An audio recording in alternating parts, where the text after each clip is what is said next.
For my underdogs, the ones willing to pay the cost.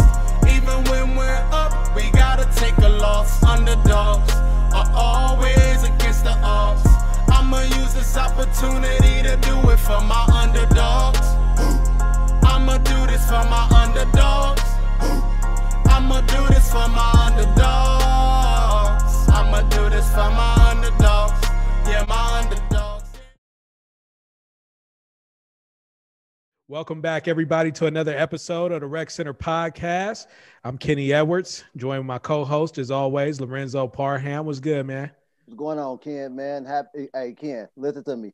Shout out to Justin Stanley on that last episode, man. Justin Stanley did a lot of bridging the gap between the different generations for us on who was in his era. I got a lot of phone calls and texts like, hey, reach out to this person from 08, reach out to this person from them years. So shout out for Justin for helping us bridge this gap, man. Great interview with Coach Stanley over at McClymonds High School. But I'm excited for this interview, Ken, because we talk about giving people flowers when you do an interview, right? Yep. Brother JT Touchdown Thompson was one of my idols I looked up to because it was my first year ever playing football. And when I go play for Fremont, JT the guy, Ken. Like, we didn't have social media back then, but when I saw his highlight tape of his junior year, the first thing I said was, who the hell is that? They're like, that's JT, right? So you hear about people highlight tape from high school, Reggie Bush's, Ontario Smith's, right? Yeah. Who was circulate. JT highlight tape was right there with them, Ken. Wow. And I'm like, who the hell is this, man? And that, like, literally is my first year playing football, ever being a receiver, and JT was the guy, man. So touchdown, James Thompson, man. Hey, man, you gotta fill everybody in on this story, because as much as I brag about you, they don't know, the generation or our levels don't know what it was that you did, man. So welcome to the podcast, JT. Yeah, right on, fellas, man. Well, thanks. Yeah, thanks for having me, man. And I just, the folks that you all, interviewed before here, I'm just grateful for them too. I just want to throw, that out to folks I don't know and that I learned about, and then the folks I know about too. So, but thanks for having me, man. I'm excited about this too, because Lo is somebody that I always wanted, because I played quarterback, so I always wanted to have a receiver like Lolo. Lolo talks about you like Marvin Harrison or something. Hey, so I'm like, I gotta hear this story, man, because Lo talk about you all the time. Hey, kid, being a receiver, we're naturally like haters, right? We are naturally haters. He ain't faster than me. Right? He ain't got better hands. Listen to me, and I'll be the first to say I'm not a hater, I'm a realist. So when a lot of people say these things, I could kind of lightweight find a nick and a knack about their game. Man, you did this because of this reason. I watched JT do this shit countlessly, double, triple coverage, and was like, hey, I can't say nothing bad about this. Fucking nice, right? Nice, man. But JT, just to jump into it, man. What rec center y'all grew up playing at when you was growing up? What rec center you grew up playing all these sports at? To be honest, I didn't play at a rec center, man. It was at, it was at the parks, like for instance, Royal Park. Played hoop there, football there, hoop at Markham, because I was in the area where I grew up at in 73rd. Elementary, San Antonio Park, because I went to Bella Vista. And then it was just in the street. So, every once in a while, I'll go to Rainbow and hoop. But I really didn't play AAU ball, football and basketball. Yeah. But at a young age, they used to have these tackle football games at Concordia Park. And it was mostly the OGs, like early 20s. And I just remember being like 13. And going up there and play with some of the older folks. And it was only a couple of other people my age. But that's kind of how, I really got into it. And plus, I played Dynamites. Okay. I played Dynamites for about 3 years. And so, but that was, Dynamites was it was a beast. Everybody was good. So good where I didn't play receiver.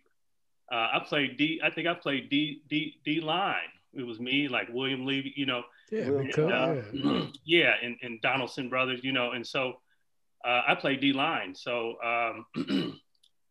so I did play tight end when I got to the midgets, but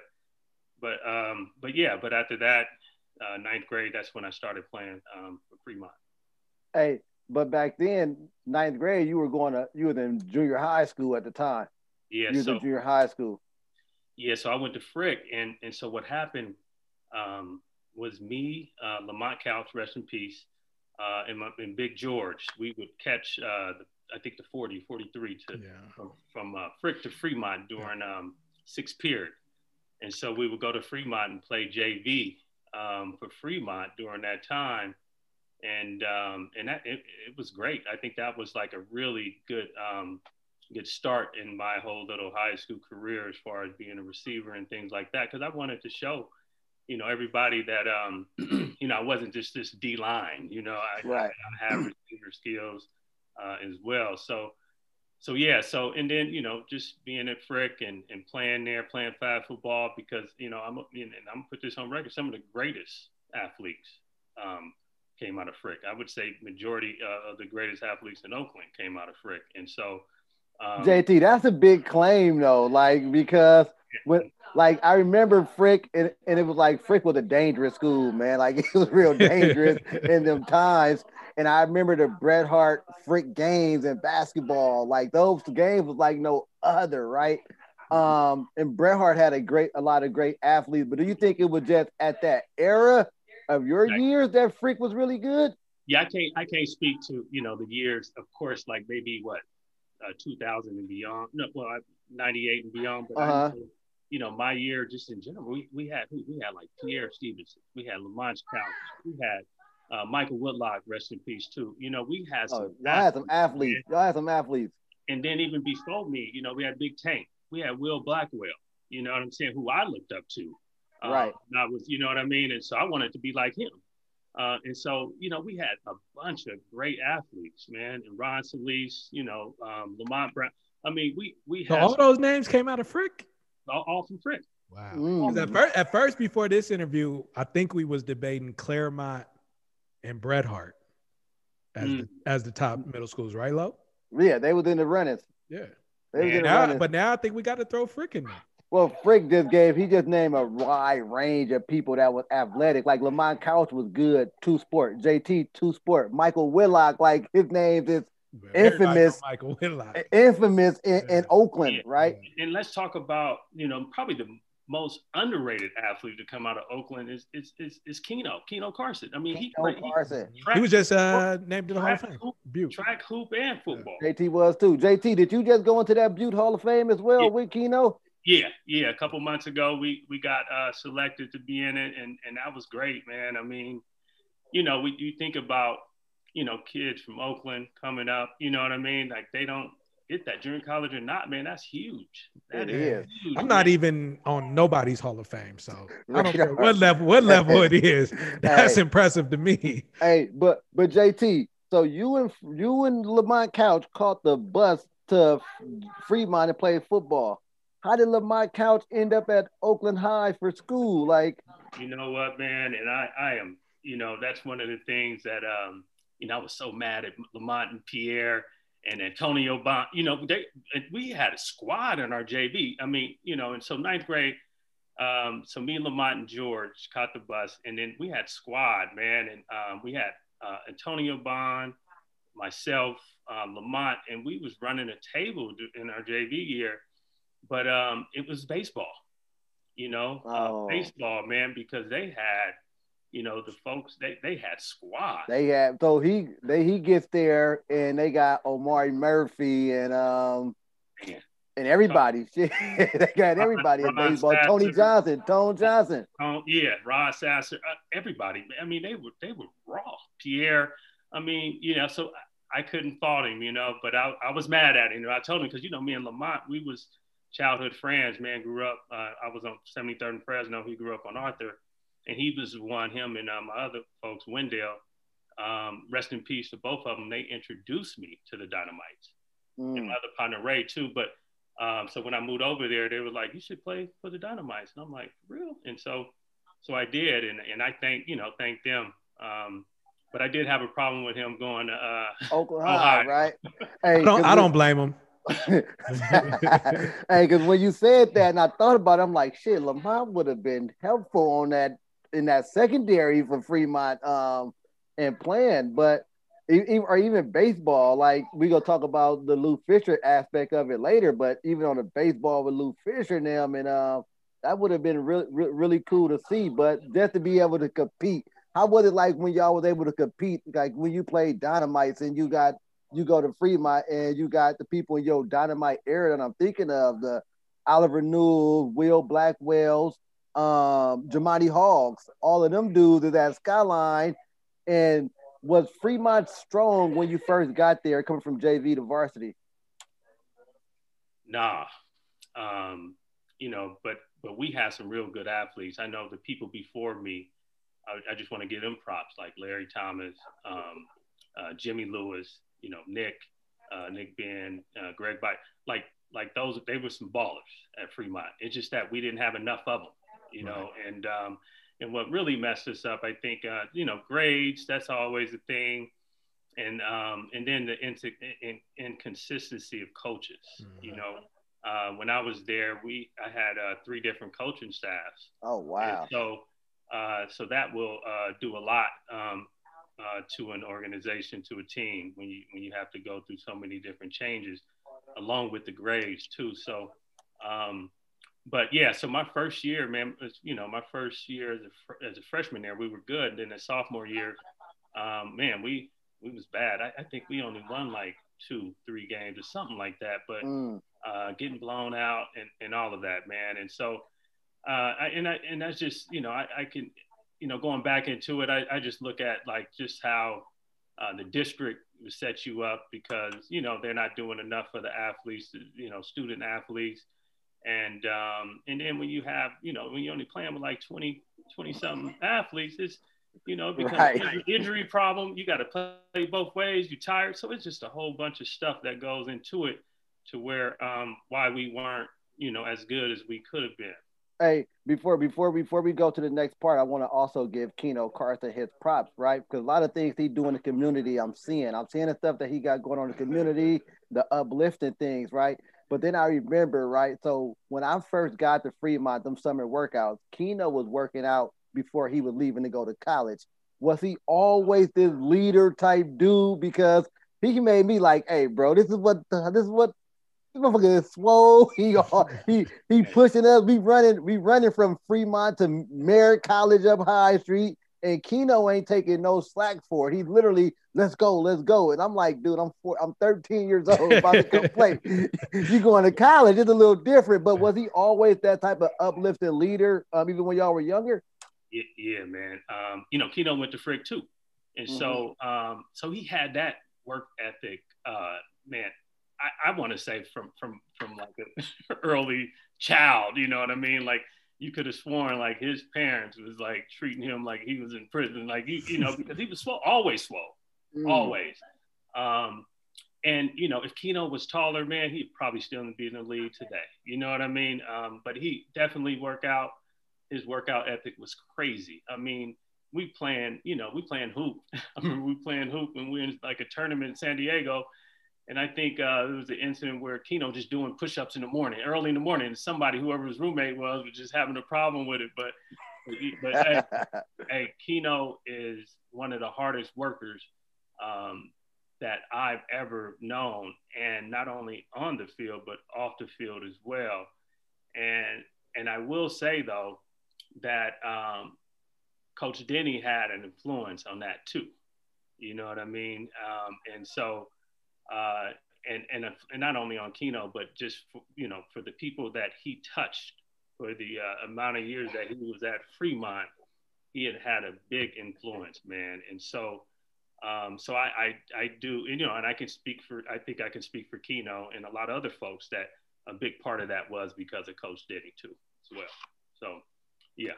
I think my thing with Coach Denny is he was trying to get something out of me that I wasn't mature enough to receive, if that makes sense, right? After that first year I played for Fremont, and you guys went off to college, and I come back, and I didn't know nothing about football before, and I missed the whole spring workout. I'm playing back then we played baseball, 14, 15, baseball for a long time. Mm-hmm. And when I did come to the summer workout, Coach Denny was like, hey, man, Parham, you ain't been here.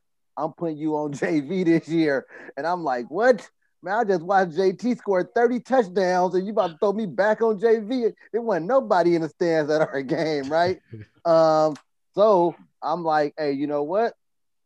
I ain't going to be able to do this no more. And I transferred him with the Tech. Now that I'm older, I see he was trying to motivate me to pick up and get there because I would have got moved to varsity, even if it was a few games on JV. So I think it's the way you know, when we don't got no guidance and someone tell you something you don't want to push through it, it's easy to cut. And now I think Coach Denny was trying to get something out of me that I just wasn't ready to receive from him at that time. Yeah. I think I think a lot of young athletes, sometimes we're just afraid to trust the process. You know what I'm saying? And but you had a good career. You know, yourself though. You know what I mean? Yeah. So when you got into the OEL, I'm about to get into these questions. When you got into the OEL, you came from Dynamite, you do your first year OEL, and right there, the lead is tough, right? You said Keno Carson was one of the most underrated. Who else was underrated during that time frame that was like didn't get as much props as they should at any school in the OEL during your time? I think DeAndre Montgomery from Castlemont. Okay. Yeah. What position was he? He played everything. He played everything from, I think, quarterback. I think he played defense, safety, or something like that. But very good athlete, man, that was super underrated. I mean, I don't think he was – everybody knew he was good, though.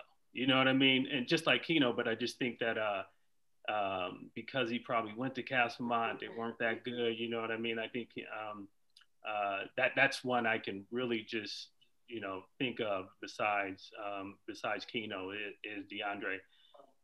And then, there's other people I think that as far as like three sport athlete, I think, Ali Brooks, man. We hear about him. Where was he at Tech, right? Oh, man. Like, and so he was good. I think everybody knew he was good too. And I just think he don't get as much props. And then, some dude that went to Ohio, I don't know what happened with him, but he was older. Sylvester Cooperwood, running back, beast. Is he before KP them? He before KP them? Yeah. Okay. He played. I think they played like I think he graduated like in '93. Okay. 93 or something like that. Beast. And we got to ask Omari Murphy about him because I think O graduated in '94, so we got to ask Omari Murphy about Sylvester. Omari gave me a list of people to reach out to. I'm like, dude, how am I gonna find these dudes? Like, are they even in the social media era? Like, they got us by 10 years, right? Some dudes to reach out for. But so who did you feel like at the time was kind of overrated? Like we asked that question, who was overrated, and we talking touchdown Thompson. We ain't talking about the policy person. Who was overrated? You felt like, man. That's hard, man. You put me in a bad position. But you know what though? I wanted to see more, and he only played 1 year, and he was good, but I wanted to see more of him, and that was the quarterback for Skyline, Billy. Yeah, I wanted to see more of him. Because I saw Lou. I mean, of course, I'm biased with Lou, but Lou was my quarterback for 2 years, and he put up some, crazy numbers just playing for 2 years, right? Right. I just wanted to see more. I'm not saying he was underrated. I'm just saying that's the political that's the nice way of saying. Hey, but JT, so the league is kind of not like the same as it was when you were playing, where it was competition across the board kind of way, where like you knew when you play someone, every team was gonna have a dog that was gonna bring it. Who did you play against that you like, you know what, I got to get up for this game because I know this person gonna try to bring it? Derek Gardner. Derek Gardner, right? Gardner. I think your senior year, they said Derek Gardner allowed like one catch, -7 yards the whole season. And you know why? is because the first game that we played, it was a mud bowl. I was there at Merritt. And so I think I probably only caught one pass. And I think there was only maybe three touch. Actually, Keith the Sneak scored our only touchdown. And then when we played in the playoffs, Lou Fisher got hurt. And so those two games, I knew that the mud game wasn't going to be anything. Wasn't going to happen. And it was hella cold. It was freezing up there. Oh, man, it was crazy. We warming our hands up with like hot cocoa or something like that in the little clubhouse. And then the playoffs, I think that was probably one of the most anticipated matchups. Not games, but matchups. Like everybody wanted to see JT and Derek go at it, right? And then I think first quarter, I don't know how early it was, but Lou Fish got hurt. And, regardless how hurt he was, we had to protect that arm, And so, I really didn't get that chance. And in my junior year, I got hurt. I just looked at my shoulder when we played against Scott. So, but he was a beast, man. And, he was definitely like, I feel like one of the best cornerbacks in the state of California because he was raw. But I just we just never did have that like good fair, you know what I mean? And so but it's true. Like, what about the you and Lamont matchups against Oakland High? Did Lamont play corner and guard you? Man, I don't know what three people guard. I will tell you, every school except Skyline had me either in double or triple coverage, man. It was almost like they broke their huddle, stopped JT on three. Stop JT on three. So apples being apples, and Lou Fish is healthy, and it's a 70-degree dry grass game. Who wins the battle out of UNDG? I mean, I think definitely, I would have got some catches. I actually scored an 80-yard touchdown. I still had over 100 yards that game, but it's just what he wasn't on. It was. I'm not gonna put his name out there, but I put his name out there. It was Jay Charlin Jones. I was at the game. I knew who the other corner was. I was in the stands for that game on the hill. It was a playoff game on the hill. And it was Tatum. Tatum was just reaching back and throwing the ball to you. John Tatum was like 5'10", 5'9". Just let it go. Just throwing it. Just letting it go. Okay. I was at the game. So for guys like me who aren't super aware of your career, you was a speed guy. No. That was the thing. I was, I think I had a good IQ. I found a way to get open, but a lot of my catches, the DB was right there. Okay. You know what I'm saying? So I was open even though I wasn't open. You know what I mean? I think gaining that, and that's why I think Lou Fish had confidence in me, because he was like, JT's guarded, but he's still open. I can just throw it up. Still open. And so it wasn't the speed, man, at all. You didn't see me. I mean, that was one of the catches that I may have outran somebody. I didn't have many of those, man. And we're talking Jay Charlin. That boy was fast. And that's why, because I am aware of Jay Charlin. So that's why I was like, oh, if he burned Jay Charlin. Yeah. No, but Ken, and a lot of Lou a lot of JT touchdowns came with Lou throwing 70 yards, and JT got two people on him, but eventually that ball is going to come down 70 yards downfield because Lou was launching it. And JT, I always say, you was a similar receiver to Keyshawn Johnson at that time. Okay. Did you ever hear those comparisons as your recruitment was going on? Yeah, I heard it a lot at Butte. Even somebody I was dealing with, like, man, you're a fake ass Keyshawn Johnson.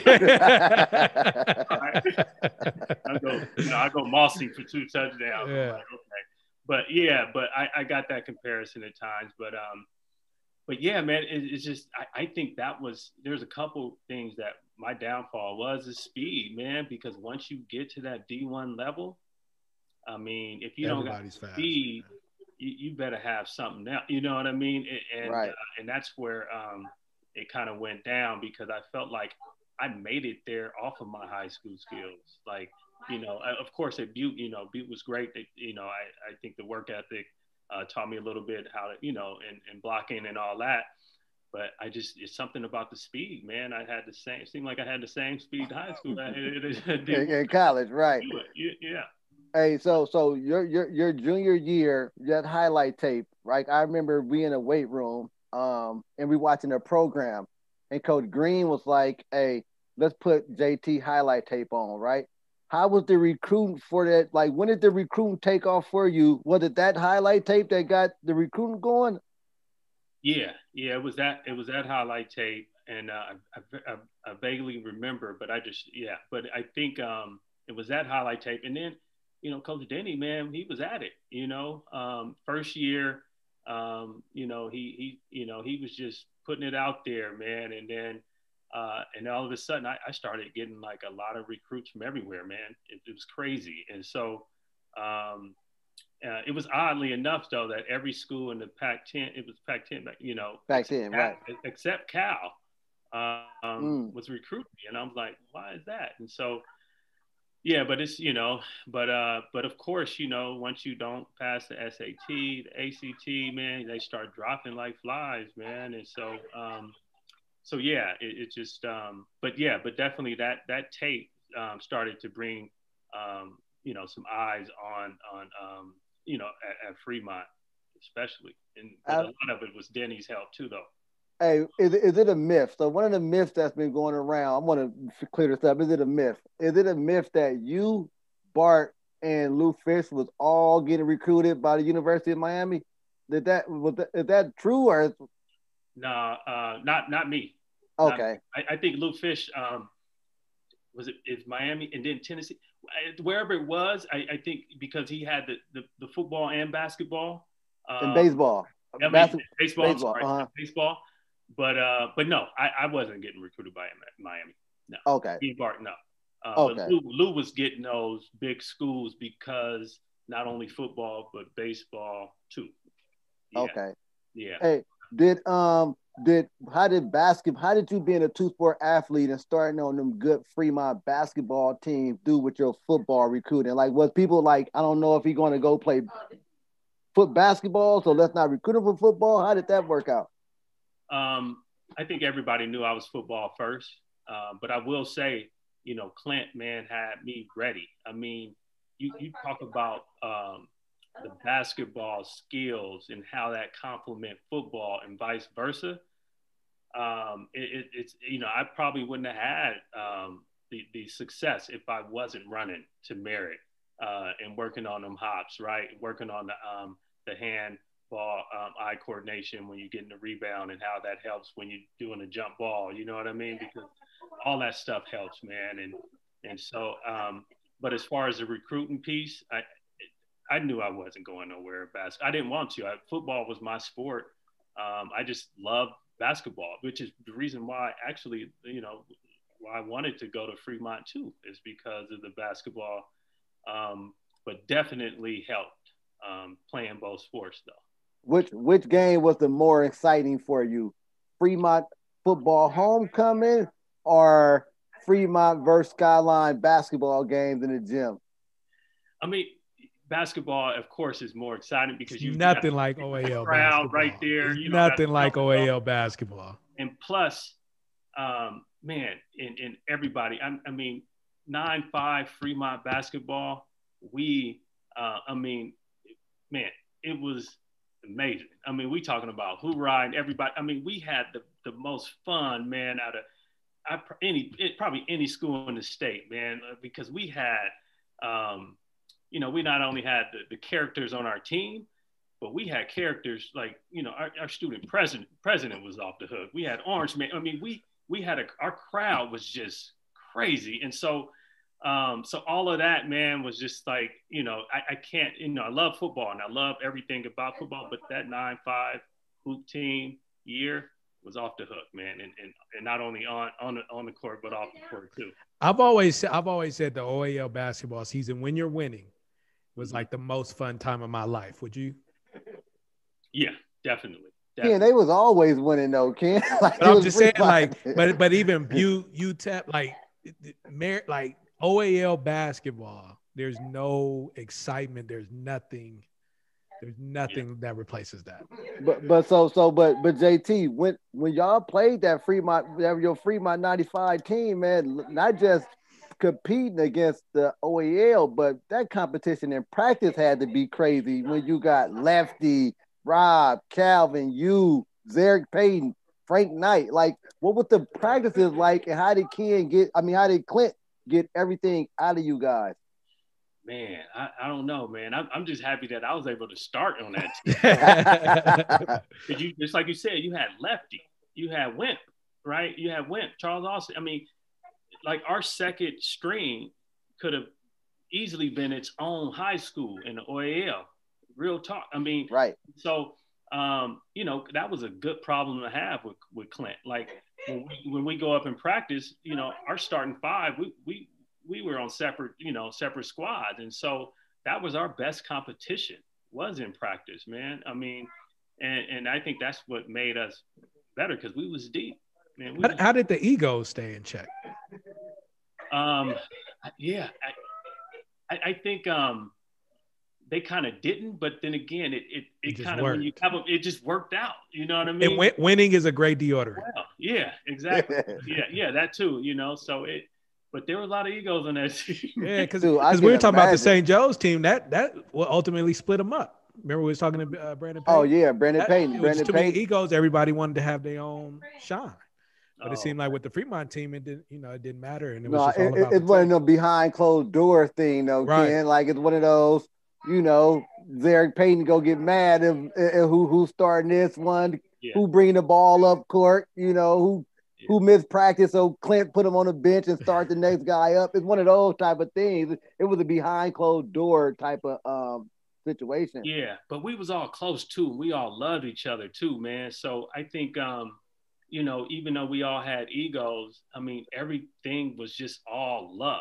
You know what I mean? And then everybody kind of was like, because I know I played varsity 10th, 11th, and 12th grade year on hoop team, but the only people, like for instance, a year before, like a lot of people didn't start the year before because we had some ballers like Keith Livers, you know what I'm saying? Keno was out there, and so it was a lot of people, Michael Quinney, I mean, Mike, so we was kind of like, even as seniors, there was like a new starting five. And so everybody was just coming in and gelling and we was cool, man. And everybody loved each other. So even though, there was this ego thing there, but at the end of the day, it's like, we just want to win, man. And whatever it takes to win. And we was having fun.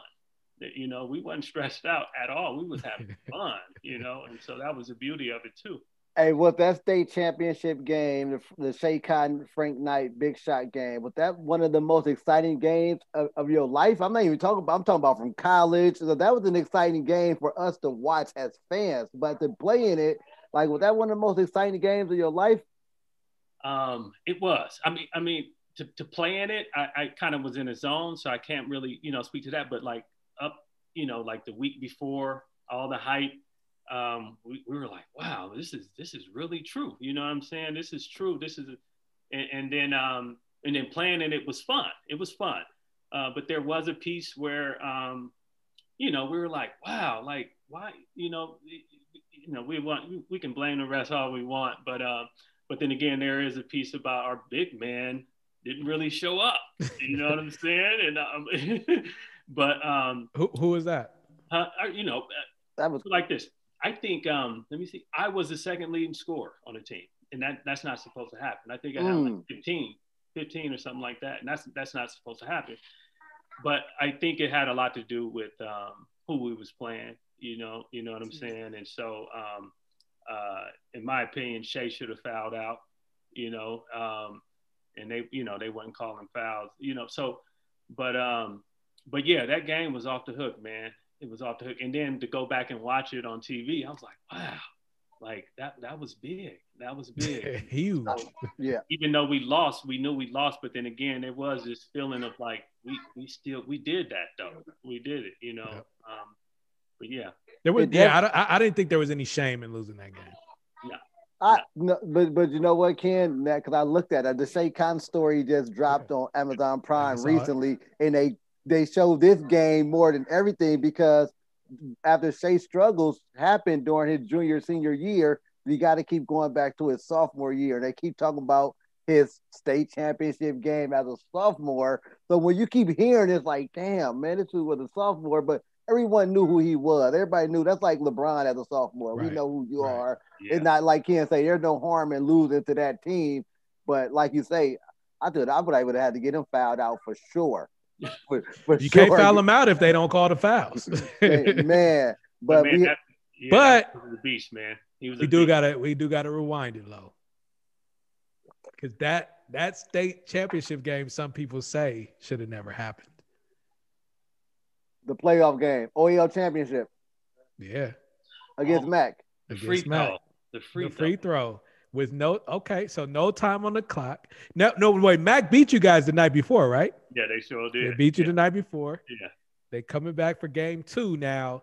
There's an at-large bid, but we all know the OAL typically does not get an at-large. So whoever wins the playoff is going to the state tournament. And Mac, so is it tied or Mac has y'all beat or? It was tied. Okay. Yeah, it was tied. And I forget who shot, maybe Frank or somebody shot it. I think it would maybe even try to put it back. Somebody tried to put it back and then something. I got the rebound, try to tip it in, and then they called a foul. So this is the version I've heard. From McClymon's point of view, I will say it is a bias. McClymon's point of view. Are we going Eric? Are we going Eric Culberson point of view or Will Levy point of view? So Eric Culberson said, I said, well, who fouled him? He texted me back, capital letters, nobody.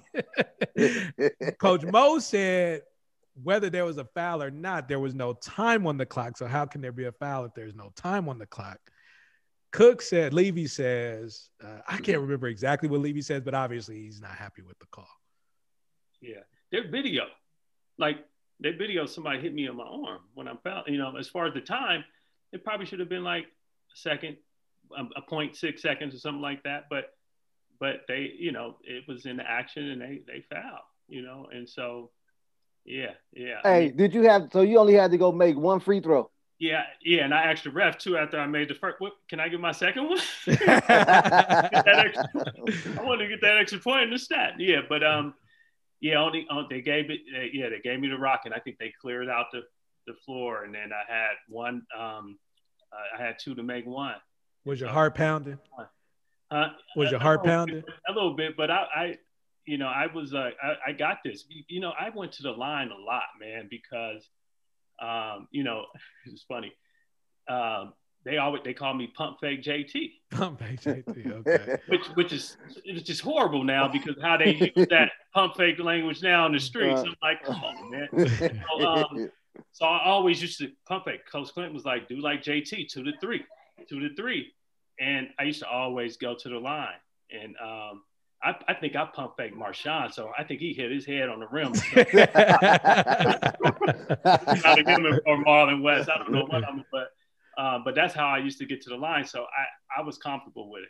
So, I wasn't nervous. I was like, I got this. And so, and so it went in. So, yeah, I think we're going to have to go back and watch that. We have to. Who got the footage, man? We need somebody, the footage, man. Mario Bomino, where you at when we need you? Mario Bomino. Got everything. Mario Bomino. Man, I just saw somebody post the Saints versus the Dynamites 93. 90. Like, I got to go watch that one. I got to go watch that one. Y'all should get him on, man. No, it's in the works. We're trying to work out the schedule. It's the schedule. Yeah, we're trying to get him on. Hey, sure. JT, so let me go back. Your senior year, you get Athlete of the Week. And back then, Ken, Athlete of the Week was a big cartoon drawing of your face on the front of the sports page. It wasn't how they do the little athlete. It was a cartoon drawing, JT face. They got them running a route, like cartoon figure route, catching it. And then they said James Touchdown Thompson. Where did the name Touchdown Thompson come from? Did the newspapers give you that name, or was it something that was given to you by the team? You know who the hoop team? I think the first one. I think it was like Frank or somebody. Frank Knight. Somebody gave me that name. Yeah, they were just like touchdown, you know, and yeah, and then it just got popular, man. And that Prep of the Week one, once that came out, it just went, you know, and they had, you know, it said something like, "Oh, Sticky Fingers, Touchdown Thompson." Yeah. And even at, you know, the Fremont graduation, the guy announced, you know, Touchdown Thompson. They said James Touchdown Thompson. Right. I was like, whoa, okay. It definitely stayed with you. And we looking at Touchdown Thompson right now on your screen. One of the things the article was like, it started off growing up on the rough part of 73rd, right? And we talked, and we know you're not into the street life like that, or wasn't into the street life like that. What was it like growing up around that 73rd area when you were coming up? You know, you know, to look back at it is, you know, you know, I'm not that street dude, and I found out, you know, the hard way, and you know, just hanging out on the corner, you know, at that time, all my, you know, folks, you know, was, you know, Fresno, Wells Street, Lockwood, all that, and but I will have to say, man, there were some OGs, man, that really is no longer here, man, and Smoke, rest in peace, and Squirrel, rest in peace. I was a youngster, man, and they always was like, okay, you good, man, you good. You shouldn't be out here, you know. And a matter of fact, like, if I see you out here, you better have a football, basketball in your hand. And so just that stuff right there, I didn't really think about. And then look back at it, like, I wish I can go back and thank them, because that's, you know, that's when OGs was really just like, you know, we got to take care of this dude, you know. And so it was rough, you know, experiencing all the kind of stuff that everybody, you know, you know, you know, that experience. But and then just playing that street ball, man, pole to pole, you know, tap on concrete, all that stuff, man. Me, Lamont, and you know, other kids from everywhere else. Even ZP lived on that block for a year or so when we were growing up, and so so it was hard, man. But at the same time, you know, I think it was in ninth grade, and I'm just like, wow, maybe I am good, you know, because I'm seeing all this, you know, in the streets, and even though I still kept them as my friends, I just wasn't hanging out as much anymore. And but it was because of, you know, some people who, you know, some of the OGs who were looked frowned upon through society. I think because of that, and because of other folks like Denny came into my life and things like that, I started to kind of believe in myself and was like, okay, yeah, I am good. I am good. I can do this. You know what I'm saying? So yeah. So that's, you know, that's that piece. And then, you know, I can go on about like, that was the only avenue I had, because that's what, just growing up in the inner city, you know, there's no other, you know, like, they don't promote you to be a doctor or a lawyer or whatever, you know what I mean? And so, right. You know, I can go all on about that, but yeah, you know, I had to take advantage of the skills I had, and make sure I use them to succeed in life. So, yeah. Absolutely. So when you after and that's a great response, man, because we sometimes I talked about somebody the other day about being a product of your environment versus being a product of your expectations, right? And most of the time, we feel like we in this environment, we have to be like that environment. But when you have people that have these expectations of you, you're able to grow through. Coach Denny, Squirrel, Smoke, the people that you said, not even about to let you go down this hole, because we have expectations of what it is that you can be. So definitely shout out to all the mentors that come into everybody's life that try to push them further, because sometimes we don't see it ourselves, and we need someone to check us and let us know that they see these things in us, right? But when you chose to go to Butte, what came about that decision? Was it like, I know Keno was there, and it was like y'all was hooking back up? Was any other JCs on the table outside of that? Definitely, you know, Keno, and you know, and I was in Oakland. I wanted to get away from Oakland, you know, because I just knew that was the best decision for me. And I was mad, man. I was mad that I didn't go to D1. You know what I'm saying? I was mad at myself. And And when I realized that, man, and this is something that I really appreciate Coach Denny for, man. Coach Denny brought me in the room one day, and this was in like 94, early 94, and he had me read like a few paragraphs of this ESPN magazine, had me read it out loud. And then after the magazine, he said, now tell me what that was about. And then I was like, damn, like I read it and everything, didn't stutter or whatever, but I just didn't comprehend everything. And he said, this is going to be on the SAT. This is what you gotta.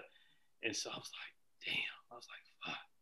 And so I knew right there, I was like, and I got only a year to be able to pass it. And this is, we didn't have a pre-SAT class and stuff like that. And so, and then when I didn't pass my test, I was pissed, man. I was mad. And so I just like, I need to just go somewhere now, what college I want to go to. And then, so Butte, of course, Laney was on the table and all that. And so I just wanted to get away. And so, right after graduation, I went to Butte, man. I didn't even play in the All-Star game. All-Star game, right. I opted out of that. I was like, I need to go to Butte. I need to start studying. I need to work out. I need to do this. And so that's what I knew I was far away to where I can, leave Oakland behind a little bit just so I can take care of my business. And so that's what kind of led me to the decision, because I was pissed off. Did Butte know you was coming? Did they like recruit, or you just showed up? Yeah, they knew I was coming. Oh, okay. And that's another thing. Like, they take care of you, man. Butte was like they kind of ran like a D1 AA. You know what I'm saying? They had dorms and everything ready for you. They had a job. They hook you up with the EOP. Man, where the hell was Butte when we was coming out? Like that. They was around. They had a couple of good players. When they had a player when I went, Ken, my first year at Laney, it was his second year at Butte. He didn't go to college. He went to the draft. Yeah. Out of Butte? Out of Butte. He was a tight end. No, is it Kansas City? I forget his name. Yeah, but he went straight from Butte to the league. To the league. No, the 49ers picked him up. The 49ers. The 49ers? It was the 49ers. He was a tight end, Ken. He was the first person I seen run a tight end reverse and was gone. Like, how the fuck you break on y'all on the tight end reverse? Like, somebody got to tackle him. How did you do at Butte, JT? How was your seasons you had at Butte? Man, I had a really good career at Butte. And Butte was a running school, man. Like, Butte was all about the linemen and running backs. But I think, first of all, my first year there, we probably had the best wide receiver, like 3 wide receiver core in the state. I mean, Amani Perkos, my boy, Cliff Jackson. So Cliff went to Purdue and played up under Drew Brees, and Amani went to Oregon State, and then I, of course, went to UTEP. But it was good. I mean, I think part of it was set me up. Is a funny story, man. When I first got there as a freshman or whatever, and it was about, I don't know, like 30, 35 receivers working out, and a lot of receivers were dropping routes. And so my coach was like pissed, and he was like, so here it is, JT, you at X by yourself. You got that position. All other 30 of y'all go to Z. And so I'm right there, I'm like, damn, like, I don't know how I feel about that, right? And so, but there was 2 things. I felt like, I was like motivated, like, yeah, this is what I deserve. But at the same time, it didn't motivate me to kind of excel and challenge myself. No more competition. So so that first year, I just knew like I was going to be an important part of this team. And I think I ended up getting like 12 touchdowns my sophomore year, 12 and this is for running school. Yeah, I want to remind our viewers, this is not the run and shoot Steve Spurrier. Air raid. This is not the current pass 60 times in a game. This is like you might throw the ball 15, 20 times. Yeah, and that's what Butte was for. When we was like this grinded out, smash mouth, you know what I mean? We wasn't like the 3, we didn't play no 3 back stuff, but yeah, it was a running school, ideally. So yeah, I had a good career. But of course, just the speed thing, man. I think Oregon came and and recruited me and David Sanchez, which is one of the best DBs to come out of junior college during that year. And and Oregon came to the practice and was like too slow, especially for that offense, right? And so we thought we was going to have a package deal, but David ended up playing, getting a scholarship to Oregon, and then I ended up going to UTEP. Hey, after your first year at Butte, and did you come back to the Silver Bowl when Fremont made it to the Silver Bowl against Skyline? Did you come back to watch that game? Yeah, man. That game was crazy because my brother Jay Webb was playing. Jay Webb. To me, I felt Jay Webb was out of position due to size. I would have loved to see how he would have been at a corner because he was long for corner, but too small for that strong safety they had him at. But Jay Webb was a bullet, man. Jay. I remember Jay Webb. My first year playing, we played against Akalani. I think you guys played Akalani just in your year. We playing Akalani, and they run a fake punt on us, and no one cut me and Jay Webb is both back at the punt return. Mm-hmm. No one covers the receiver, and they throw the fake punt. I fly up there and get juked, but when he juked me, he juked inside, and Jay Webb came and hit somebody so hard, like we lost. But Jay Webb broke his rib at the time. He broke his ribs, and the sound was so loud, like I got juked, and all you heard was "wah." Yeah. Jay Webb standing up, we all juiced. Dude rib broke, but Jay Webb was like my size. He was 140. We both 140. I felt like, damn, I wonder what he would have been like at a corner because he'd get more exposure at corner. But he was a bullet, man. So he was, man. And that whole team, I mean, when you think of him and how he brought the wood, man. And then you got Dewey, you got Tabiti breaking jaws and everything. Tabiti broke a jaw. I wish we had that defense when I was a senior. Hey, that defense, because we had a Jamario Oliver, man. Shout out Jamario Oliver. His junior year, he was crazy, man. Tabiti was a monster. Jay Webb, they brought Dewey in, and the only person they had that was a senior on that team, because it was just Tabiti. Yeah. Daryl Akins, all them dudes were juniors. You know, they had E. McGowan they had Eric at corner, and I think they could have had another corner, but you know he was a senior, so they had Walter Abram. Walter Abram was on that team as well. But when you saw how it happened and they lost that game 7-2, what was it like on the Fremont sideline for you alumni? Because we always talk about at Tech when Marshawn won the Silver Bowl and beat Skyline. We felt like we all wanted to beat Skyline. What was it like for you alumni when that interception happened and Corey running down the sideline? Yeah, I just felt like that was just this whole energy that just it's not meant for anybody else but Skyline just to have it, right? I mean, it's crazy. It's like the ball just fell into their lap to win a game. Like it just happened. Like, one, why are you throwing the ball right now? Two, the fan is just football guys came in and was football guys. Skyline. Yeah. They're supposed to have it, right? And so, yeah, man. And I was rooting for because I never, and I think a lot of people can attest to this. We never beat nobody. Never. Their whole OEL career never beat Skyline. Never beat Skyline.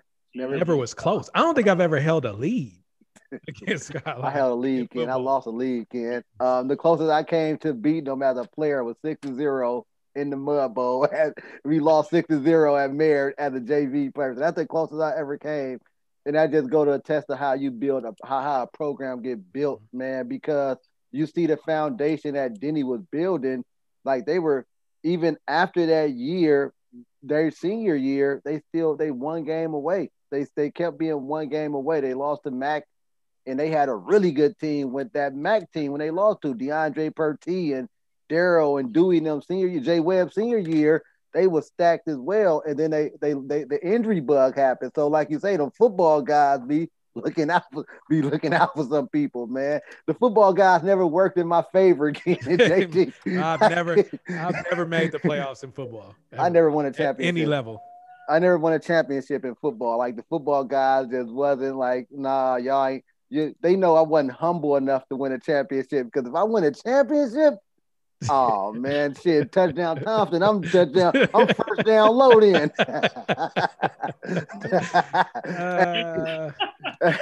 Hey, but man, I really wish Denny could have got that group. He did win a Silver Bowl. He won a Silver Bowl at Castlemont. He did go to Castlemont and win a Silver Bowl. So shout out to Coach Denny. Couple questions, JT, because I know you got to get out of here pretty soon. Give me your OAL, no non-biased, your OAL coaches in Mount Rushmore. It don't have to be. It could be a mixture of football and basketball.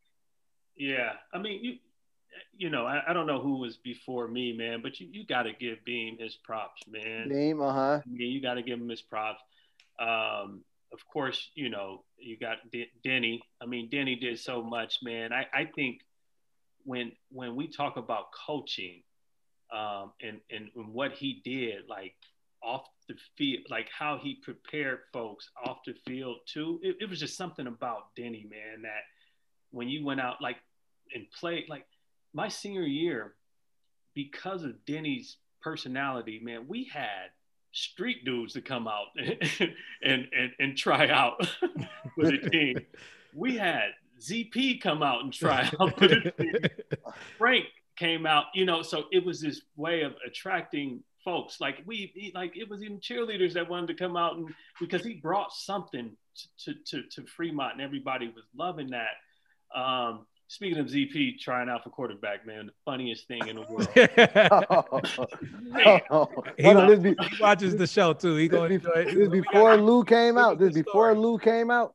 No, this was the same year.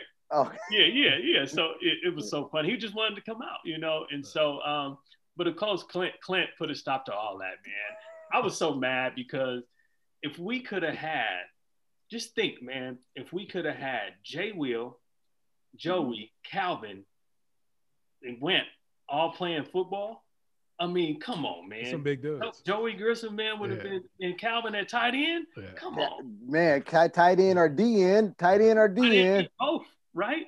Because really in high school, you just need to be an athlete. Yeah. All the technique you could, but you just need to be an athlete. Yeah. But yeah, and then you got to get Clint. Clint, the X and O's and how he had us prepared, man. And then of course, you got to pull Zoe. You got to put put Zoe in the category. Pooh actually coached my son. My son played for Mac. Okay. And so when he played his senior year, I saw how that Mac program was ran, and they had a system. And then they had this, family kind of energy, man, that they brought, and I was like, whoa.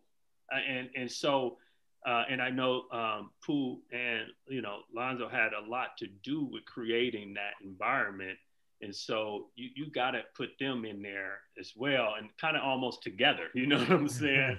Yeah. Because so when I think about the coaching, that's who I immediately think about, and because they they had an imprint, and I know that and I don't know I don't know the Oakland Tech coaches and stuff like that, like they've done a lot even within the years of Marshawn, and then in basketball and things like that, but I'm just putting the folks that I kind of. That's a hell of a Mount Rushmore. That's a hell of. It's gonna be hard to debate that. Ken, let me hear yours. Ken, your 4 coaches Mount Rushmore. I mean, you got to put Beam on there. Beam, yeah.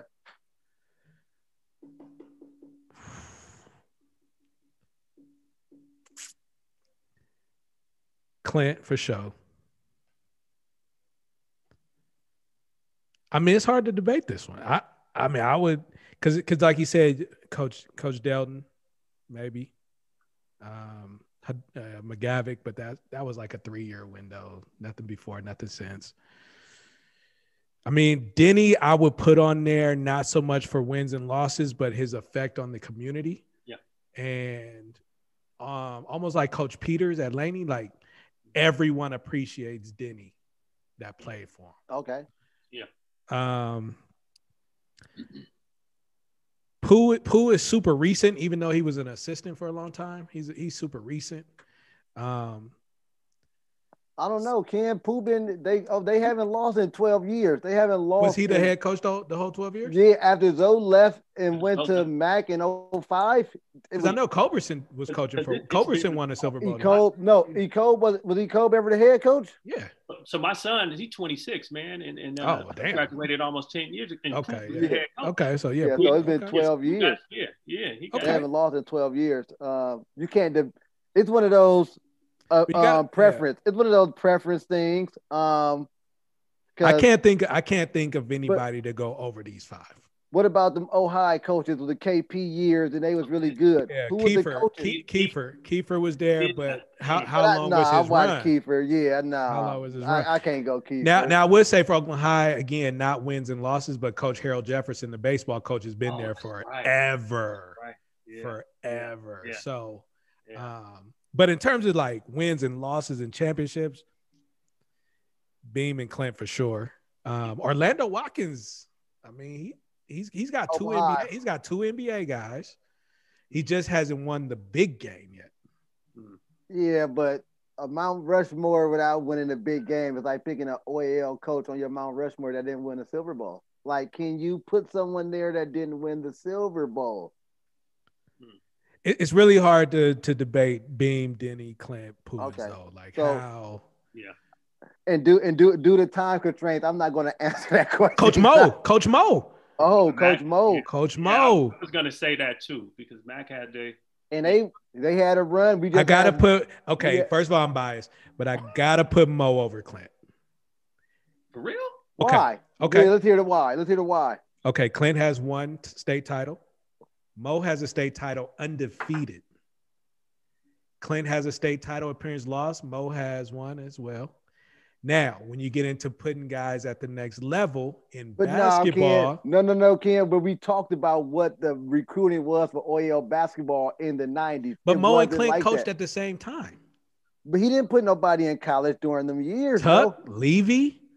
I mean, you got to think about that. So you could go. Stezo went to Florida State. Did he? Yeah. After Merritt. Kenny. Stezo got better after college. Let's be honest, right? When you talk about, so you got Clint, Calvin Criddle went to JUCO too. Frank Knight. Frank Knight. You got Mike. You got Kevin Sweetwine. But so Clint put some. Ken. That's a good debate. That's what I was gonna say. I was gonna say let the viewers decide. That's a good debate. You can't debate Beam. You can't debate Beam. No. I'm going with Clint. I'm going with Mo. Okay. Clint did win it, but the Larry Guest situation. I got to knock him for the Larry Guest situation, Ken. JT, I got to knock him for the Larry Guest situation. I hear you. I got to knock that situation, man. Cooler heads got to always prevail. And I think, it happens with all coaches. Yeah. We talk about it now. None of our coaches could have did what they do now. Nowadays, none of the coaches can do it. Can get away with that, right? But that's a good debate. I can't wait to hear what the viewers say about that. The other round Mount Rushmore I got for you, JT. Give me your receivers, Mount Rushmore, OEL. So I'm gonna put Will down there. Blackwell. Blackwell, and I'm putting the folks that to a point where even there was a cat from Ohio, man, Daniel Willis. That was raw. That a lot of people don't talk about, man. I don't know where he went, is he your era or before you? I think he graduated 93 or 94. Raw. Okay. But I think when you talk, of course, put me in there. I think Oliver belongs in there. Even to stamp. Well, yeah. And so I'll go with that for who I'm missing. Oh no, you had Will, you had yourself, you had old boy from Oakland High and Oliver. Yeah. And I'm thinking after me, it was, so I don't know too many. Well, you get LaCory. Because you're going to have guys that come on and they're going to start asking you about guys from. Huh? LaCory played tight end though. Nah, he was a receiver in high school. No, I thought so it was him. Oliver and him wasn't that receiver. He was more a tight end, I thought. Nah, they did. Oh, that's right. You know what? You're right. Because he I think he got first team with me. No. Yeah. He ended up going tight. He went to tight end. He got moved to tight end when he got to Oregon. Okay, so let me go back. So yeah, definitely LaCory too. Yeah, definitely LaCory got to be up there. But Will is, Will was a beast, man, and I looked up to him. He was great. I think, you got to break it down. Like, I think I probably had the best hands, I don't think I dropped a ball, man. Like, I probably dropped one. I don't remember. But as far as when you think about all around game, you got to give it to Will. But I think, LaCory definitely comes in there, especially what he did as a senior, and I was gone, but definitely I think when you think of like the more focus on, I just feel like if we were more of a well-round offense, I probably would have been even more, you know what I mean? Because we, even I don't think that many people doubled and triple team LaCory. I don't think it was like a triple team. Like they would just because they had other people they had a lot of people. They go run the ball anyway. And that's another person I'm mad at too. Who? Jason Cooper. Jason Cooper went to Fremont too. Jason Cooper, right? Yeah, he practiced for Fremont. Oh, he was at Fremont that freshman year. Yeah. Well, no, I think he was there probably the sophomore year. He kind of tried out in the summer and then ended up just going to Skyline. So wow. Tabiti couldn't get him to stay, huh? Because he probably came with Tabiti because they were at Bret Hart together. Okay, that's what it was. I wonder if Tabiti couldn't get him to stay. But hey, you did the same thing Corey did when your name came up, right? Corey said, "Oh, that him at Fremont. Hold on, let me redo this, right?" So it's good to see you guys had that respect for each other about what you guys did in your playing career. Will Blackwell was not debatable. To me, you're not debatable. Just because what I saw. Yeah. And I told you I'm a hater. I'm a hater, right? Hey, and I won't debate Corey. I won't debate Corey. Yeah. Oliver is Oliver. That could, team could come into play when you talk about the other guy. Like, can you put two guys from the same team on an OEL Mount Rushmore, or do that become system then? Right? Yeah, I hear you. Well, then what years are we going? Like they were there because they were 1 year after each other though. I'm saying, are we throwing in Kenny O'Neill and all that? No. We're talking about Mount Rushmore. Like, we ain't talking about who like. But then if you go Will Blackwell, Oliver, and Corey, they all was at the school together, right? Then I started talking about, is it the system, right? Like JT said, you got other guys. I think it's like Bama. They have a good system, but the system is the good players. No, because then Gino brought a good point, Ken. Like we knocked Gino, but he had a good point.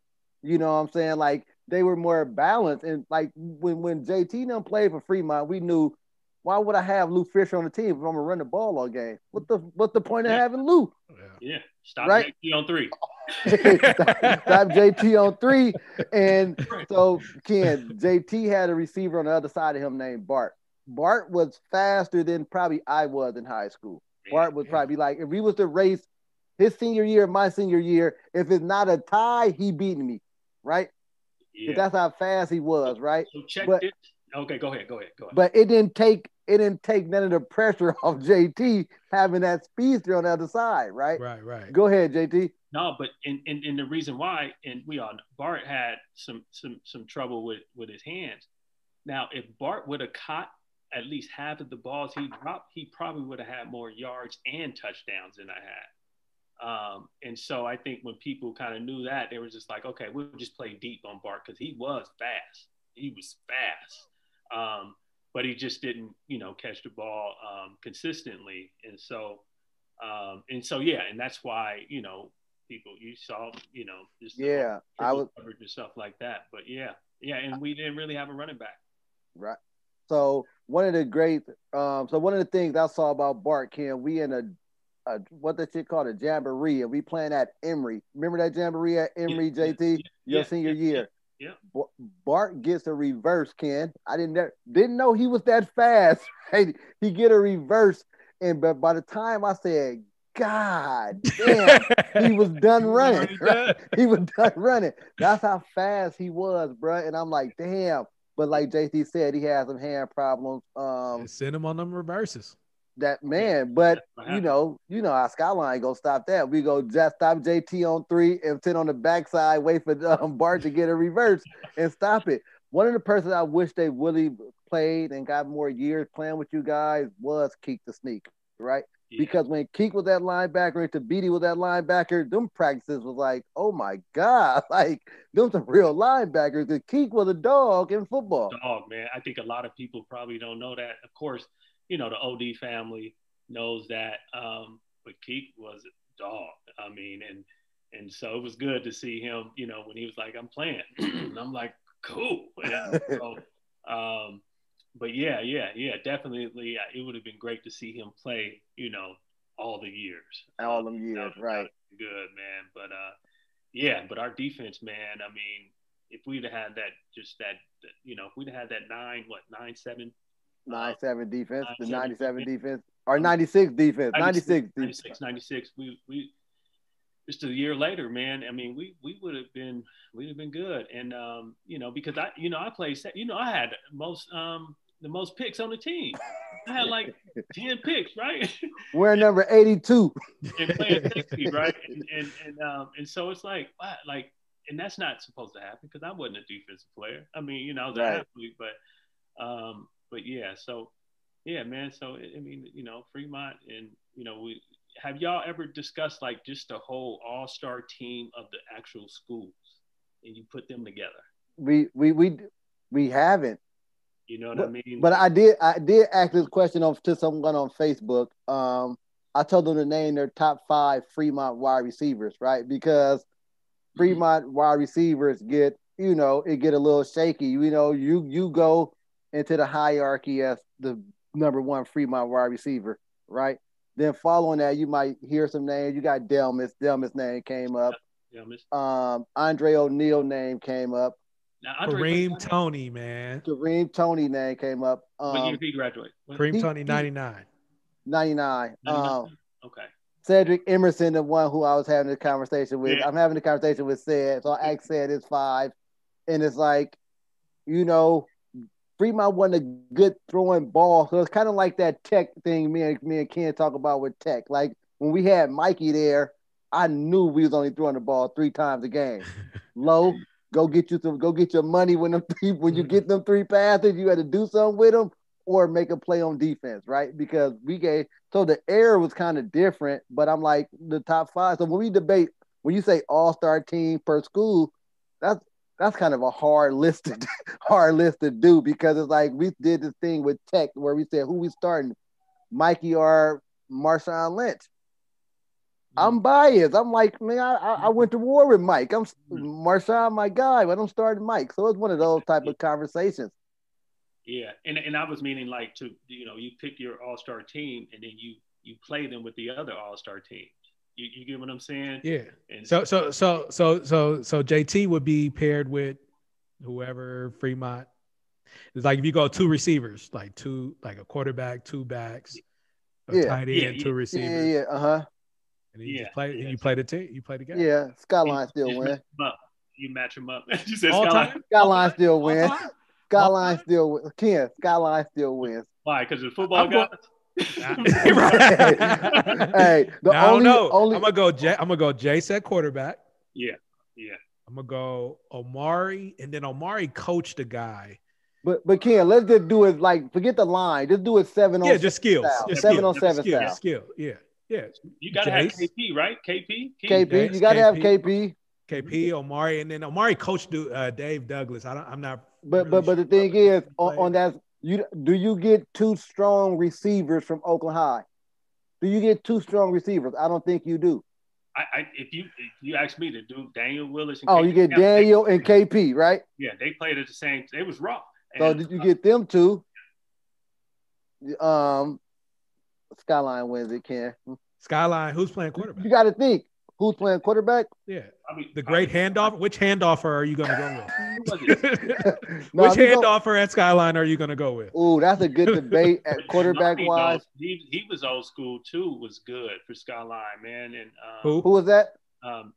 Jamani Hogg, the quarterback. Yeah, raw, and and so, but yeah, Skyline just have because Ken, even though even our era where we the Skyline receiver era wasn't that strong, the era right before that with receivers, let's go.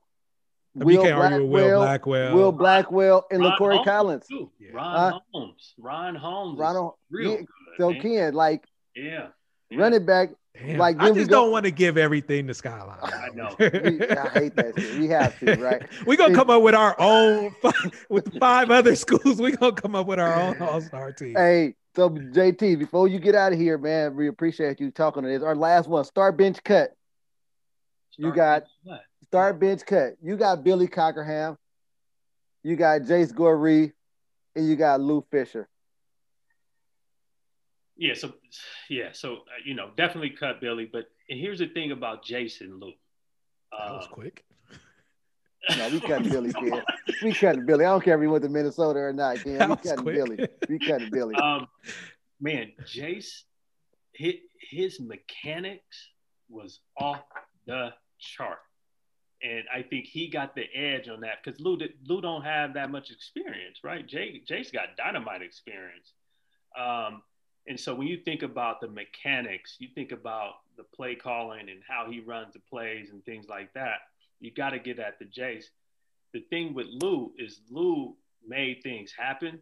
And you also got to think about the offense. Lou, it's only a 2-year, offensive coach Denny. Offense wasn't Coach Denny's strong suit. And so it's just one of them things that, do you go with the mechanics or do you go with the strong arm who could put it where, you know what I mean? And so it's hard. And, I'm a little biased, man. Lou, that's my boy, man. Oh my God. But yeah, so when you think about that, as much as you want to go with the mechanics piece, I just feel like Lou is definitely a playmaker. He can run it too. Lou he ran the ball too. And so, yeah. And I love Jace too, man. And so, yeah. So I don't want to, I'll start both of them. You doing that? Sounded like you were starting Lou. Man, what was the, but because if I'm playing, I'm definitely starting Lou because I had that. I know the success that we had and we called ourselves the Air Show because we came in and we was bombing and we put on a show. And so definitely gotta start Lou if I'm playing at receiver because I just know that the connection that we have and all the audibles and hitting the helmet and we just had this connection and I knew when he was coming to, what I'm saying? So yeah, definitely starting. Absolutely. Hey Ken, just like how when me and you hooked up and was able to get our run in college and stuff like that, I got a chance to hook up with Lou. Lou come back from his baseball career. He had just left Quincy Carter. Quincy Carter played baseball with Lou with the Cubs, ended up going to go do 1 year in college and get picked up by the Dallas Cowboys. Right. So Lou F that, I'm coming back. Lou come to Laney. He still got the arm and everything. I'm a kid in a candy store. Lou, I ain't touchdown Thompson because I ain't got the height, but Lou, throw it. I'm going to go get it, right? But Lou was coming all the way from Modesto to come to football practice at Laney, and I can't wait till I get Lou on here and tell his story, man. But Coach Pete went with Patrick Lane over that, man, and Lou was like, yo, I'm not coming out here. I'm not driving from Modesto to be the backup. That's out, right? I'm trying to get Lou back in the football state. We run the hell of routes after practice and trying to get my guy ready because I wanted to be the Air Show. I wanted a quarterback that's going to throw it 60 and I'm going to go get it, right? The Air Show, man. So can't wait to get Lou on to tell his story, man, because that's another guy I admire. Yeah, and look, just recently, like a couple of days ago, man, he threw a no-hitter and like, Yeah, I follow him on Facebook. and like, He's come still on, out there man. He's throwing. throwing no hitters at 43, 44 years old, Hey, come man. on now. That's amazing, man. So shout out to Luke, man. Hey, JT, man, thanks for putting the time in your schedule, man, and coming on the rec center for us, man. Yeah, man, and I thank y'all for doing this, man. And and I think I do want to, I'm from Dynamites, and we had that little horrible Right. event that happened at the practice, man. And I just want to mention that, man. We got to take care of our young ones, man, and making sure that they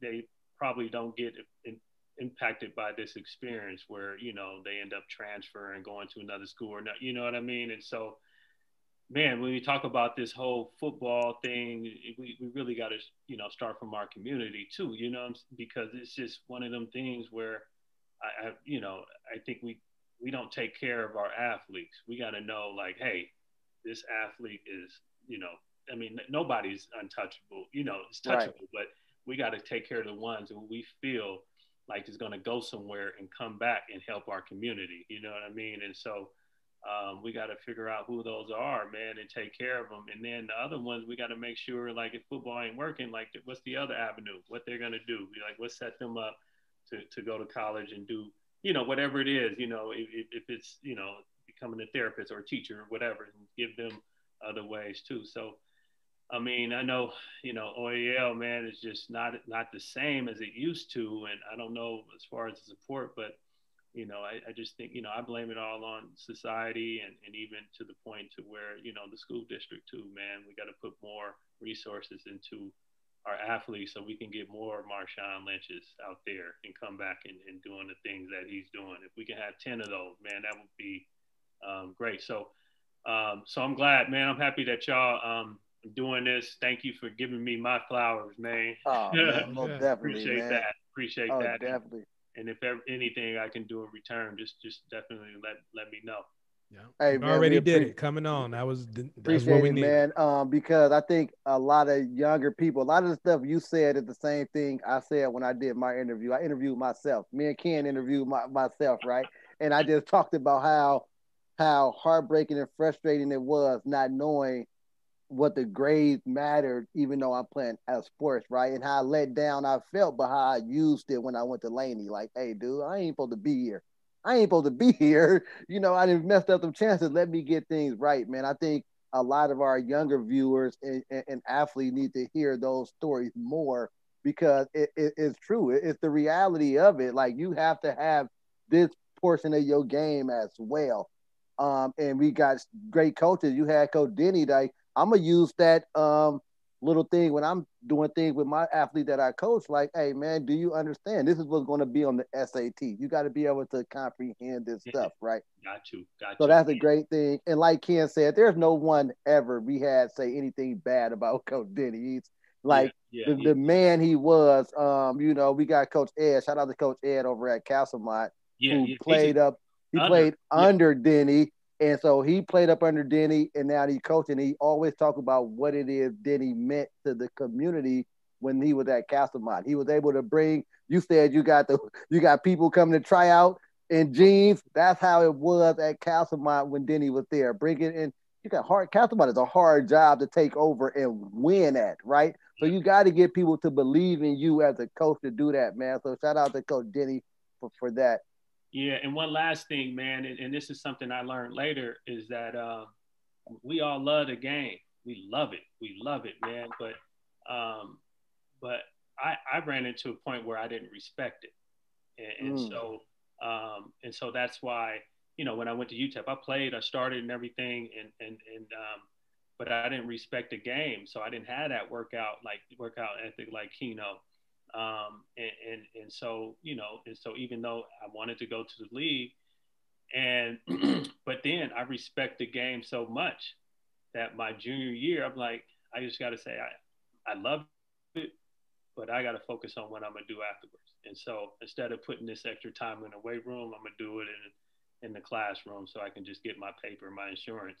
And so, and I think that's the young athletes got to understand that if they go make it, you got to respect the game too, because just by loving it ain't gonna get you nowhere. And you may fall in love with the game and think you'll go somewhere and go to the league with it, and you fall in love into it so much that you're afraid to put a torch to it, and then you end up leaving without a degree.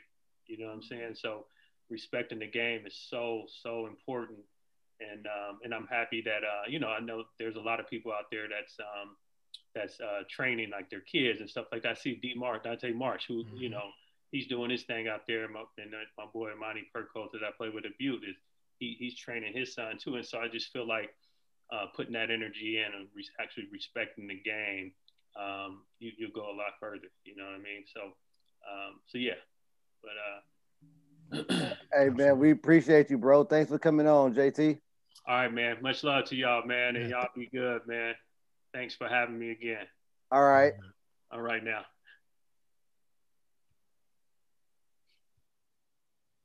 Hey Ken, man, that was one of the most enlightened interviews because someone I looked up to, and some people be too prideful to say they looked up to someone, right? Yeah. Actually, someone I looked up to and admired as a football player, as a wide receiver, and then you hear his story and be like, damn, our stories were similar. Yep. I felt the same.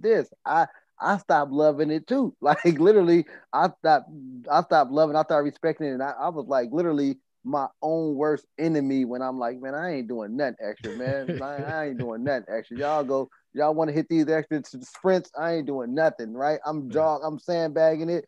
We have to run sprints. I'm faster than everybody, so it looked like I'm running harder than everybody. Right. But I'm not running hard at all, you know. So it's like, man. So you got to get to the point to where you're respecting the game and all aspects of it. Once you like that, and I tell people all the time, when you realize when you got to college and we practicing all day, like summer days at Laney was all day. Like, look, we got 3 practice for. We in the weight room, film room, practice this, then come back and do like. I wanted to quit. You make me not love it no more, man. Take the fun out of it, and the JC crowd ain't the same as that OEL crowd. It's like, oh man, this ain't the same. I don't get the same thrill, man. So you definitely gotta respect and love the game. Absolutely, yeah. That's how I felt at Lincoln. I was like, and that's when I realized I'm not going to the NFL. I don't even want to lift weights all day. I don't even want to watch film. I don't even care. I don't want to eat right.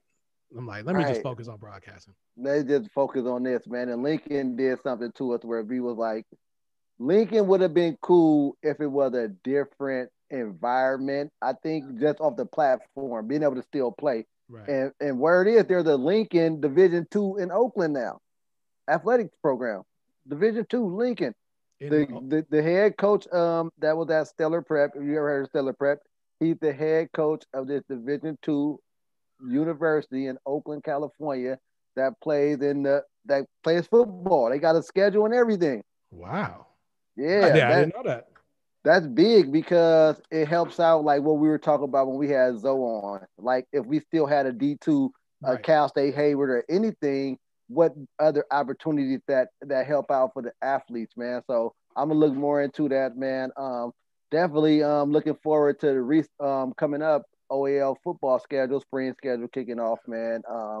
Be able to talk to some of them guys, man, wishing them all a good season, some young athletes, get one of the high school athletes on here, just talk about their journey during the pandemic and did it hurt their recruiting there? Did you feel like JT now that football almost gone away from me? I can't play in my senior year.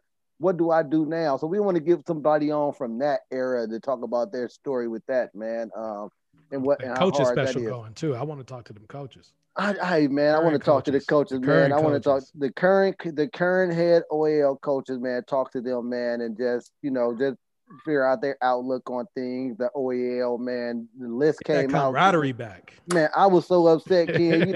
I talk shit, but I see a preseason ranking without one OEL team in there. Like, I'm not surprised though. Top 20. Ken, if you go back, right, and look at rankings, right, it is top 20 in the Bay Area, from San Jose, maybe Sacramento as well, Santa Rosa. But we go from it was Northern California, dude. I'm pretty sure if we go from 95, 96 to 04, every year there's at least Skyline in there, Skyline or Mac, And then Phil said when they played, they both was ranked. They both was ranked. Skyline and Mac was ranked. So, well, okay. So like our top 25 in the list we come out with, who on the top 20 would you take out? Because I ain't gonna lie, I don't really follow high school. So right you so can't. I can't really. It's kind of hard to take out. Hubbard, Rob made a good point. Like, hey, these are all top 20, and they either won state. I mean, they won the section or they was runner up. Right. Like, even though Mac went, he said they were 4A champions or 4A. Because Mac is the only argument we really have. Let's be honest. That's the only argument. And Mac, so but no. Is it the fact that the OEL hurts Mac argument because they play the OEL? They beat a good preseason school, but then you got 5 games. See, I don't like that because like Gonzaga is number 1 right now. You know what I'm saying? So I don't like that whole, like we can only play who we play. But look at my team, the eyeball test. Look at them. Yeah, but no, Ken, because even though like if you play a season and you play 5 OEL games and your average score was 240-0, like nobody scored on you, like that's lead, right? So the only thing I could say is like, because right, if you take the SEC, right? Yes, going through that schedule will definitely, injuries are going to happen, fatigue is going to happen, and it's going to hurt your depth. So playing in the SEC is definitely tougher than most other leagues. So I could see that where they're saying like, well, Mac is playing 5 meaningless games. That hurts your ranking. That hurts your ranking. I could see that. But when you look at Mac, do you see a top 20 team? If the answer is yes, you got to put them in the top 20 regardless of who they're playing. When I'm looking at Mac playing against who, if I'm going to watch Mac play against who, because what I'm saying is the team that's 20. No, I got you. The team that's 20 and take that team and put them in an OEL. Would they do the same thing? Would they do the same thing? Absolutely. So who is Mac playing in the non-conference? They had a good non-conference schedule. They played Marin Catholic, Capilendo, Encinal. It was someone else they played, and all of these teams. Encinal made it to the NCS championship for their division. I think Marin Catholic made it. Capilendo made it. Like, so they all played. Dogging them schools. They beat them. They beat them schools. They're supposed to play San Leandro. The game got canceled, but I remember that. So they didn't play they didn't go play Galileo and Balboa and beat them schools. They didn't go do that. They played a strong non-conference schedule, which got them bumped up from 4A state championship to the 2A. Then they lost in the 2A. First of all, it's a preseason ranking. It doesn't mean anything. If you feel some way about it, go prove it. Hey, but guess what, Ken? Man, I can't wait, man. Shout out to Ed. Ed got the Bishop O'Dowd game on the schedule for the fall. This year? Fall, when the fall start back up. Football season in the fall, Ed got the Bishop O'Dowd game. I will do my best to be there. I told Ed, like I tell everybody else, you represent the OAL. But if you lose, you represent your damn self. You represent your damn self. I'm gonna wear a purple shirt to the game, but I'm gonna have another shirt on underneath. Hey, listen, we gonna have a rec center shirt on after that. Hey, so I told him you represent the OEL. We might film it. You broadcast live. OEL. But if you lose, you represented yourself, and I don't want to hear shit else from you. I'm a Fairweather fan. About it, man. We know it'll be on the hill, so we know it'll be on the hill. And guess what they named? That's what one of the posts in the comments said. They're going to name this the Deep East Oakland Bowl, the '98 Bowl. I know you don't feel like O'Dowd is Oakland, but the game will be in Oakland on the hill. Yeah, and okay. It'll be a good one. To have O'Dowd kids walk around like we're the Deep East Oakland Bowl champion holders, like that just don't even sound right. And so, in other terms, Ed, don't let them be able to say they the Deep East Oakland champions, right? We run Bishop O'Dowd about we run Deep East Oakland. Like you got to win, Ken. You got to win, Ed. Ed, it's a lot of pressure on you. Hey man, I'm just happy that he was able to get that game. Nah, that's they've been trying to get the game on the schedule. Ed, you know how he feel. He feels they don't never want to play. So I'm happy that he's willing to play his school. They got a new coach there, Ed back at the helm. So Who's the coach at Odell now? It's not Kaufman. Kaufman not there no more? No, Kaufman left. He did his first year. He gone. They have a new coach. Can't think of the brother name. Okay. But they got a new coach. Yeah. We'll look it up. So cool, man. Well, thank you, James Thompson, for coming on, man. We want to thank our viewers for watching another episode. Man, it's been a journey. It's been fun, man. We got some incredible guests coming up as well. And man, I'm just happy we're doing this, man. Like, just the response has been crazy. I enjoy doing it. I'm learning so much about people, and it keeps me connected. It actually keeps me connected with a lot of people. And keep you connected with some people's stories and what happened. Like I told people, like, hey, when we interviewed Justin, I had no clue who Justin was. Yeah. No clue. Now I get a list of people that we need to interview.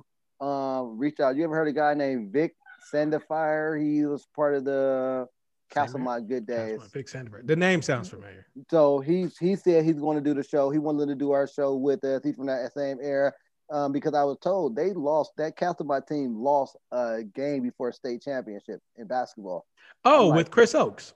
I remember that team. So I remember that. So they want to do it together. Chris Oakes and I Vic remember that. I remember that team. Do it together. And I'm like, I was surprised. I didn't know. I'm like, what? Castlemont almost made it to the state. Okay, so definitely we want to get him on to represent Castlemont in that run, because that's even big to take Castlemont, who, you know, all the way to almost to the state in basketball. And I just heard, like, just during that era, there was really just Castlemont and Mac in hoops during that time. And the crazy thing, so I hope I'm not getting this wrong, but I believe Castlemont's coach at the time, I believe it was Gerald Pleasant. Gerald Pleasant is a disciple of Coach Mo. So it was like taking that Mac system. Is it like the Nick Saban? Everybody go to Nick Saban and go coach elsewhere? Yeah. Okay. Because I think Coach Pleasant played in college with Boozy, and then he moved back to the East Bay, and then he got hooked up with Mo. Because Coach Pleasant was he was always on the staff and stuff when I would go to Mac in the summertime, and so I'm very familiar. But yeah, so he took that system over to Castlemont, and then they started winning. Now I don't know what happened or why he left or not, but definitely get Coach Pleasant on the show. Let's get Pleasant, Vic, Chris Oakes, get them guys on here, man, and get it going. Yeah, for sure, man. Well, hey, do us a favor. Follow us on Instagram at the Rec Center Podcast. If nothing else, press the subscribe button on our YouTube page at the Rec Center. I'm Kenny Edwards for Lorenzo Parham.